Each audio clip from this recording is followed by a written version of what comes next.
না, তুমি ভুল বুঝতেছো। উনি তোমার জীবন বাঁচিয়েছে।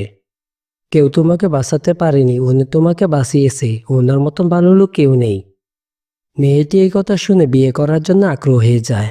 তার বাবাকে বলে, আমি ওনাকে বিয়ে করব, ওনাকে খুঁজে আনতে হবে। এরপর ভিখারি পোশাক চেঞ্জ করে বাড়িতে যায়। সেখানে গিয়ে দেখে তার মাকে মারধর করতেছে একটি মেয়ে এবং তার ভাই আর মা।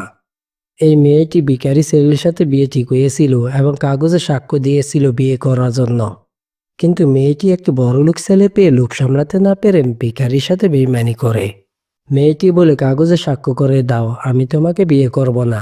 ভিখারি বুঝতে পারে মেয়েটির লিভার ক্যান্সার হয়েছে। যখন মেয়েটিকে জানালো তোমার লিভার ক্যান্সার হয়েছে, মেয়েটি উত্তেজনা হয়ে ভিখারি গায়ে থাপ্পড় দেয় আর বলে, তুমি আমার বিয়ে ভাঙার জন্য মিথ্যে কথা বলো। ভিখারি সাথে সাথে কাগজে সাইন করে দেয়। এরপর বলে, তুমি বিয়ে করে নিও। আর বলে, তুমি আমার পরিচয় জানো না আমি কে, এবং তুমি কিভাবে বিয়ে করো আমি দেখে নেব।